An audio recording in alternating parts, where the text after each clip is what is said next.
Здравейте, скъпи зрители! Аз съм Ангел Георгиев и имам удоволствието да бъда водещ на подкаста на Училищното музикално радио на тема Училището и учениците.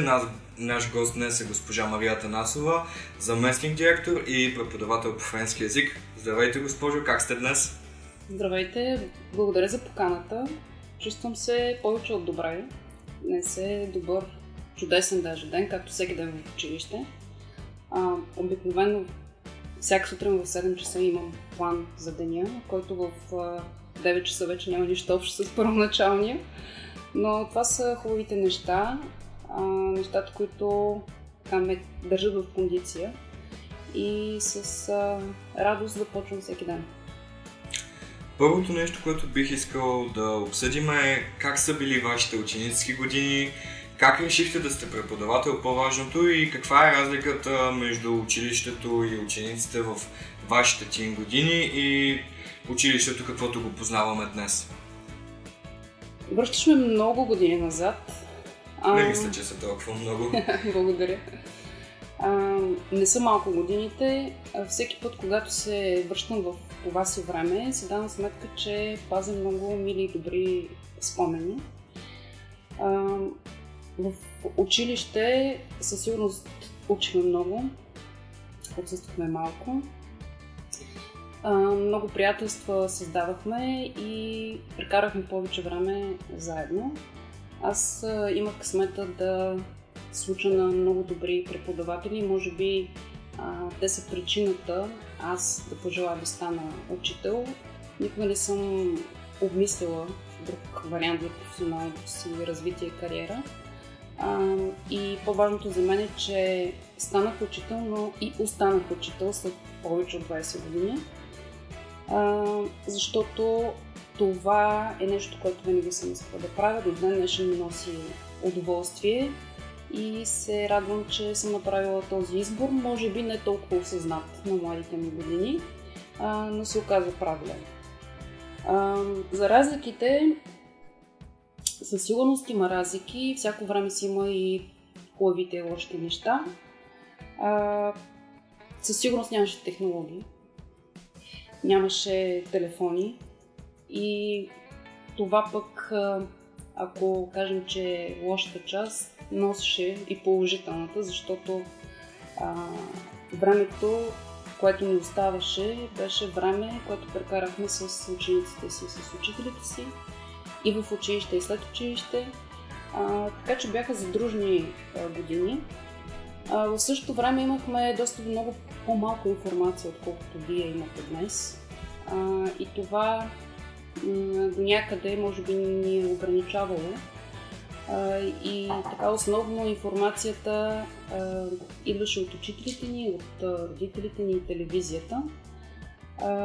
Опитвахме се по всякакъв начин да наваксаме с информацията, която ни липсваше. И може би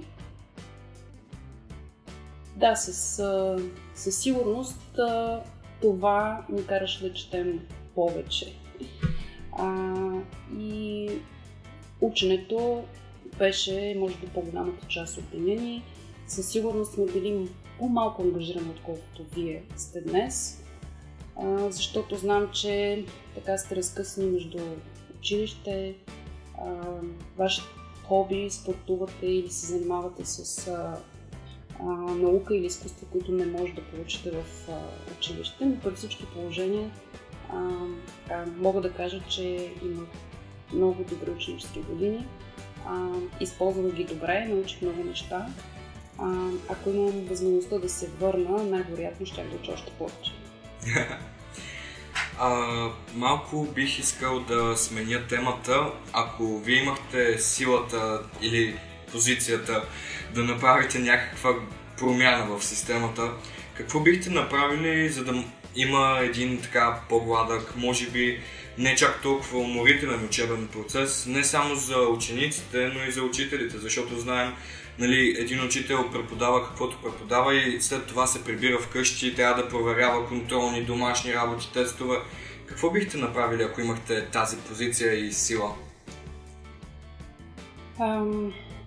Много неща бих направила. Ако трябва да ги обобща, в посока на колегите си, със сигурност бих премахнала всички задачи, които не са свързани пряко с учебния процес. Имам предвид административни такива задачи и това не са проверката на тестове, а това са администрирането на отсъствия, налагане на санкции, всякакви отчети, доклади и така нататък. И това време, според мен, използвайки го за професионално развитие и повече планиране в учебния процес, ще донесе до по-голямо спокойствие в колегите. Относно вашето натоварване и всичките неща, които преживявате всеки ден, защото започвате сутринта в 8 и свършвате 3. Когато в добрия случай, по-късно. Да, в добрия случай в 3. Наистина е много време и за да бъде ползотворно за вас, по-скоро бих заменила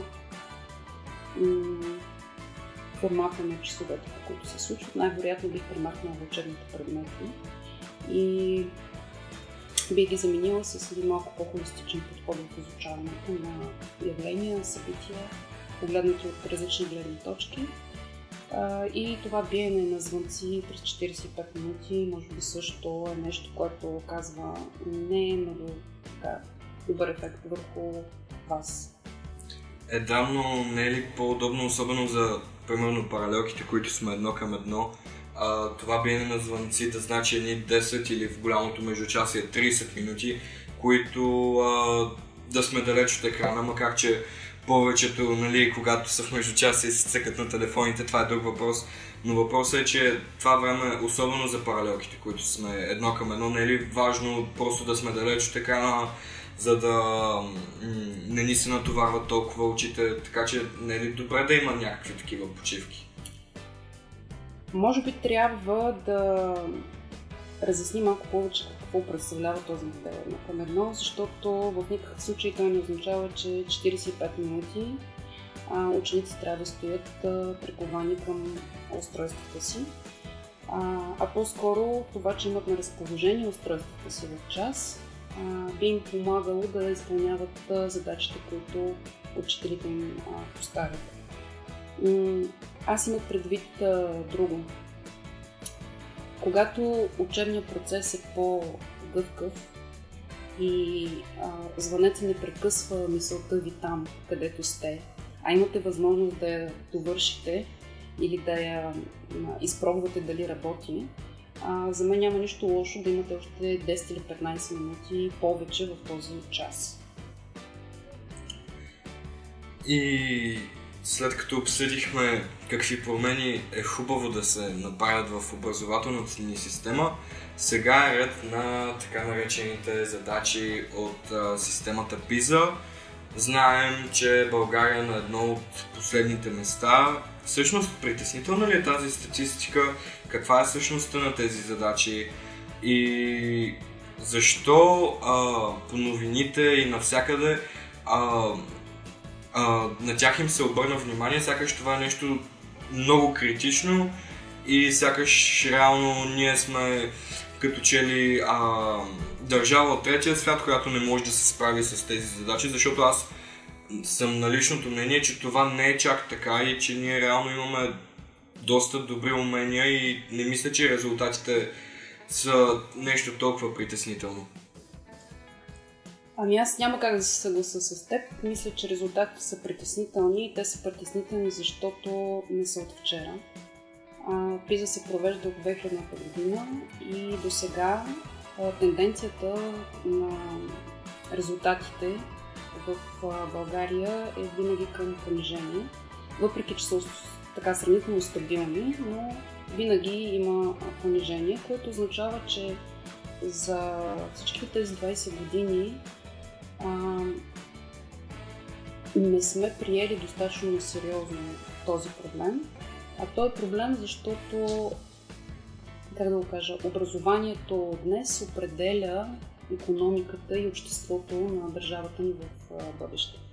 Защо пък да са толкова важни този мониторинг на образователната система на различните държави, които участват в изследването. Важни са, защото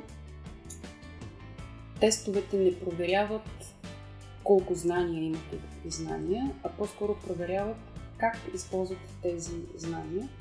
И тук е голямата разлика между този формат на проверка и форматите, които вие познавате от НВО 7 клас или 10, както и държавните зрелостни изпити, които пък са ориентирани повече към това да проверят количеството знания, които имате и не толкова как ги прилагате.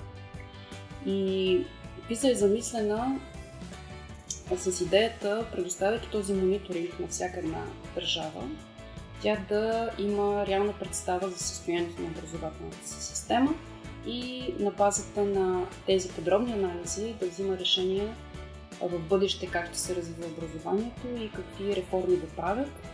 Немалко страни в резултат на този мониторинг направиха такива промени в образователните си системи. Например, Полша, която през 2015 година имаше доста лоши резултати, специално в функционалната грамотност, и започнаха реформа, която вече дава резултати, но 2015 те заложиха очаквания за 2021. Така че тези реформи наистина са дългосрочни, с много ясни цели, къде искаме да се придвижим и точно как да го направим. Ако ме питаш за решенията, може би трябва да се сменят учебните програми в българското образование и те да дадат повече възможност за практическо приложение на знанията. И разбира се, това пък от своя страна ще доведе до нови изисквания към учителите и те трябва да имат също времето, в което да развият тези умения, които при тях са нужни, за да могат да включват повече дейности, които да ангажират учениците с практически неща.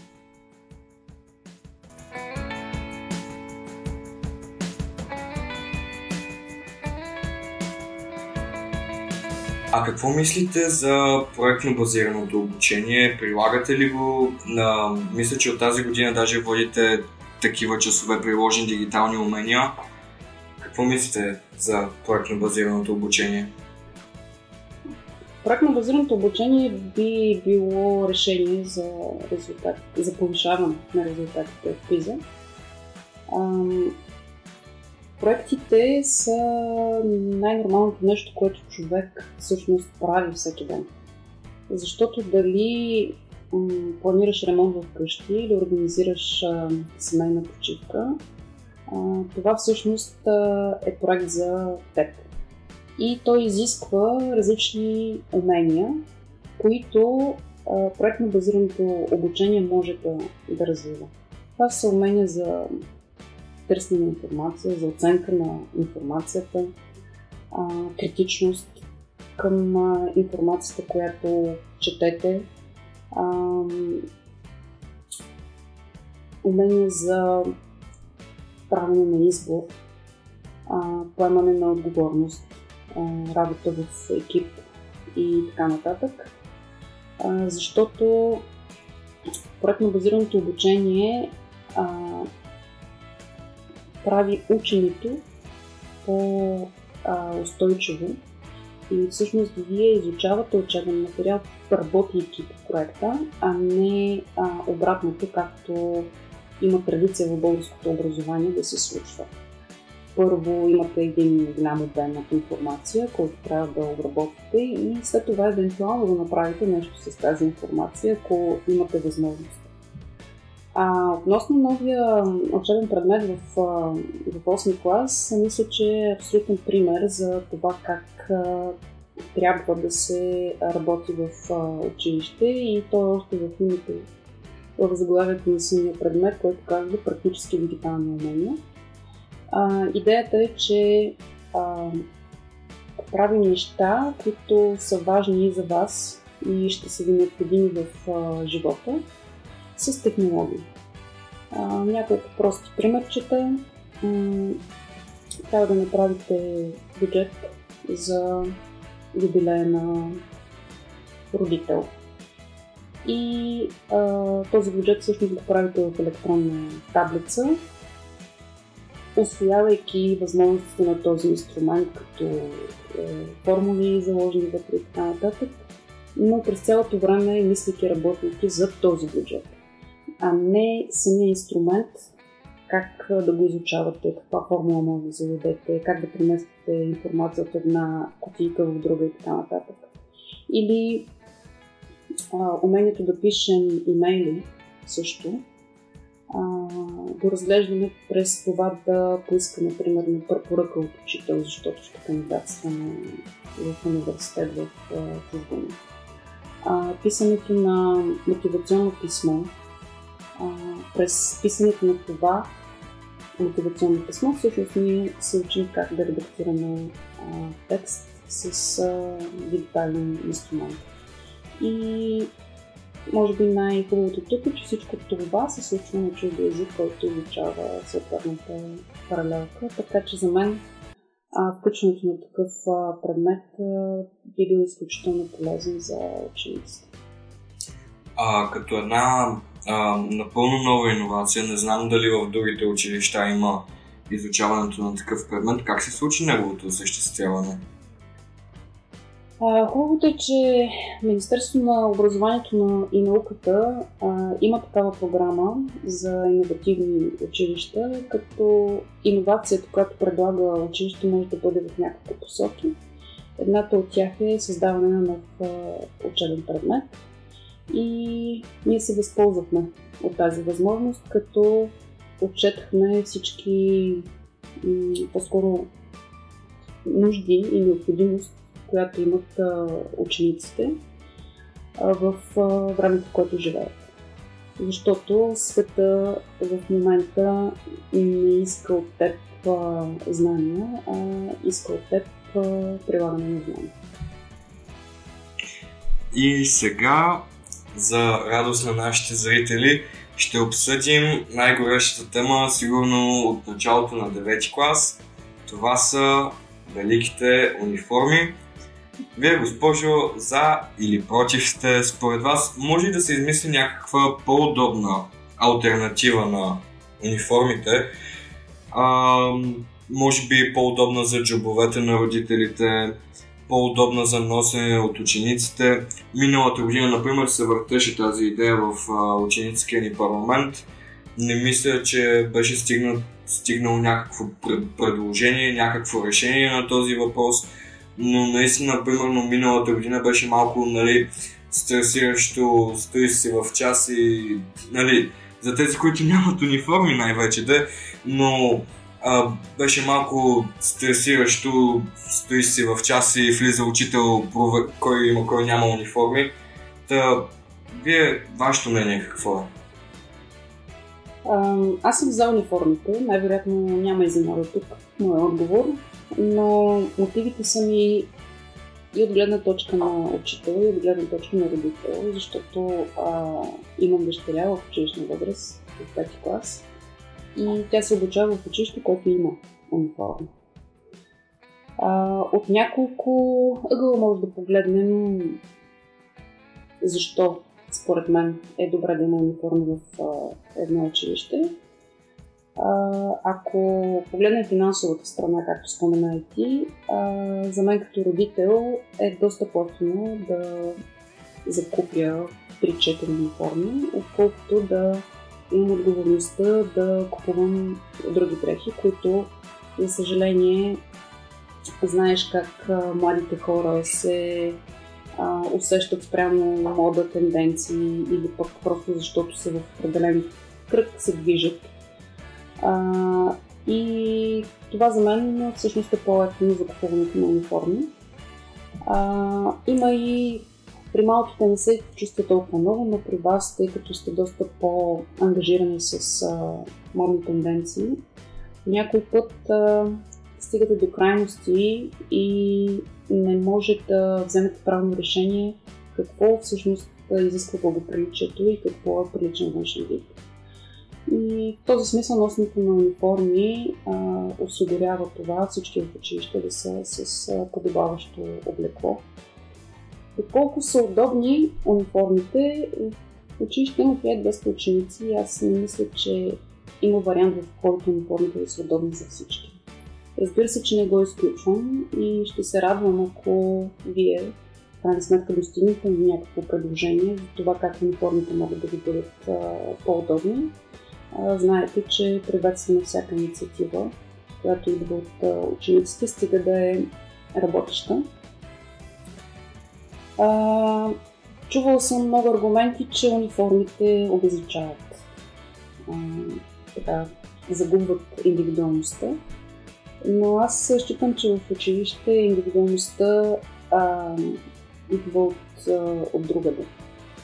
Не толкова от външния вид, колкото от това какво прави един човек в училище, в какви инициативи се включва, какви послания има и отправя към съученици и учители. И разбира се, изявата в постижения академични или състезания и конкурси всъщност са нещата, които правят хората различни, индивидуални в училище. Не толкова външния вид. Добре, няма ли да е по-добре, примерно, вместо униформи да имаме някакъв, дори бих казал, нали, по-строг дрес-код, примерно, какви дрехи могат да обличат най-вече момичета, защото мисля, че това е причината, заради която е по-добре да има униформи, защото някои момичета на тази възраст специално обичат да се обличат по-провокативно. И не е ли по-добре да има просто дрес-код, отколкото да има една определена тениска или един определен свичър или една определена риза, макар че за ризите нямаме толкова строги правила? И в момента има дрес-код. И той е разписан в правилника за дейността на училището, освен униформите, защото, както казах, те по-скоро касаят горната част на облеклото, но пък има дрес-код за останалата, включително и обувките. Но не мисля, че се спазва достатъчно, а пък униформата, тениската и ризата за мен са важни, защото пък те ви определят като ученици в езикова гимназия Иван Вазов, което за мен е важно. Предполагам и вие, както и аз като учител, се гордея с това, че работя тук и съм част от езикова гимназия Иван Вазов. Така че униформата е и начин за принадлежност, установяване на принадлежност към една общност, която е призната не само в Пловдив, а и в цяла България. И това би било само повод за гордост. Всъщност имам още един аргумент, който идва по-скоро от погледа на администратор.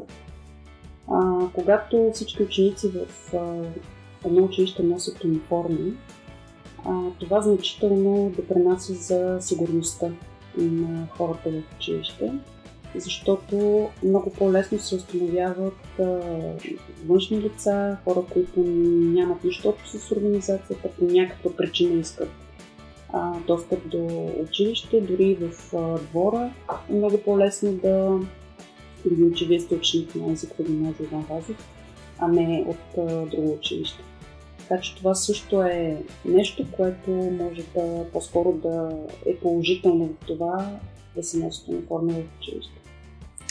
По-рано си говорихме, че извън училище, нали, всеки от нас е заед с какви ли не извънкласни дейности, а всъщност езикова гимназия Иван Вазов, имаме ли организирани такива извънкласни дейности и всъщност как гимназията ги защитава и по някакъв начин, нали, подпомага? Има много дейности, ние ги наричаме дейности по интереси. Това са клубовете,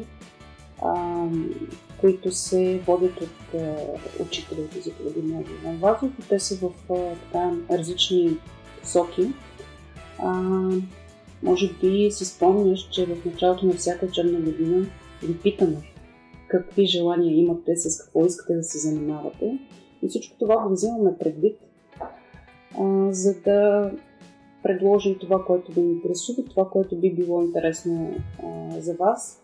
Колегите също са предизвикани и се радвам, че откликват на желанията ви и те също като вас остават след редовните учебни часове, за да има тази възможност за допълнителни неща, които са ви полезни и интересни, най-вероятно мотивиращи за вас. И последната тема, която бих искал с вас да обсъдим, е колко важни според вас са ученическите медии, както и нашият модел на ученическо самоуправление, нашият парламент.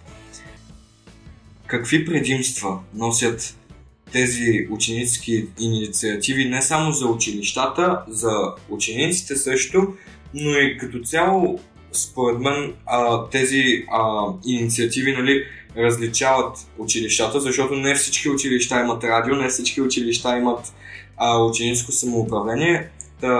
Каква е важността за вас? Според мен са изключително важни. Както това да имате възможност свободно да заявявате мнение и идеи, без значение каква е медията, в нашия случай училищно радио, но може и да е друга. Също толкова важно е, че имате възможност да участвате в вземането на решения, които касаят училището и разбира се и вас. Но това са в същото време неща, които изискват отговорност. Така че свободата е преди всичко отговорност, вземането на решение е също отговорност. И се радвам, че в нашето училище има действащи такива форми на различни медии или пък училищния парламент и всички инициативи, които управлява училищния парламент, са достойни, защото така се възпитава всъщност демокрация и така едно общество става по-добро. Вашите инициативи са изключително добри и служат за пример, според мен, не само на връстниците ви, но и на големите хора като нас, учители. Сега ще ви върна на една от темите за вашите ученически години. Тогава, госпожо, имало ли е такива инициативи, като при нас, примерно, благотворително Свети Валентин? Едва ли, според мен, но въпросът е инициативи като благотворителност, като организиране на разни училищни събития, извънучилищни дебати, каквито организира нашия парламент.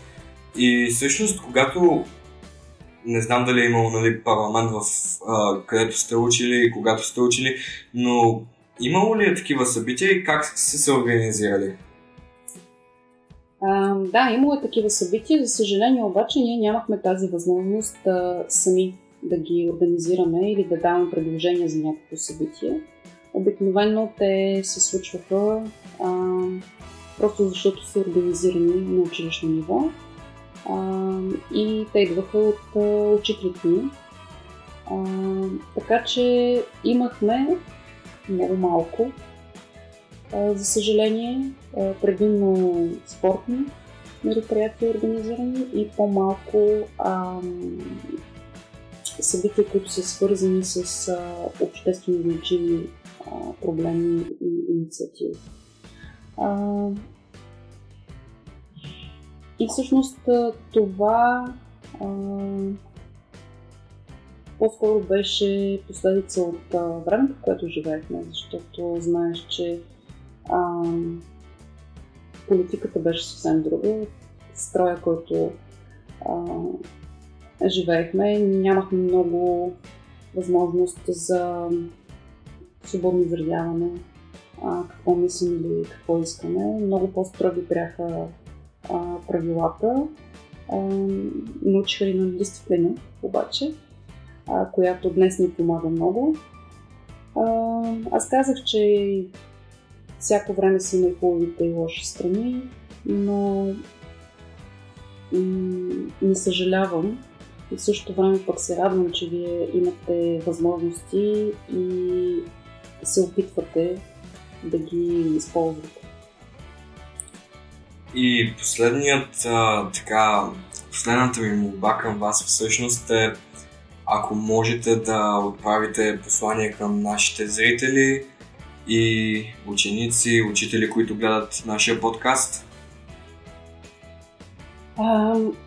Първо бих им пожелала да бъдат здрави. И на второ място да се занимават с това, което им носи удовлетворение и ги прави щастливи. Защото тогава каквито усилия да ни коства работата, удовлетворението всъщност е много по-голямо. Няма нищо лошо в това да правим различни избори в живота си, да ги променяме. И най-вече бъдете добри хора и обществено ангажирани. Благодаря ви, госпожо Атанасова, още веднъж, че сте наш гост. И аз също бих искал да благодаря на Александър, моя оператор, на госпожа Кривчева, нашата библиотекарка, за доверието, както и на всички, които слушат и подкрепят нашата инициатива Ученическо радио. Очаквайте ни и през март месец, когато ще си говорим за свободата. Пожелаваме ви всичко най-хубаво, здраве, успехи в училище, довиждане и до нови срещи!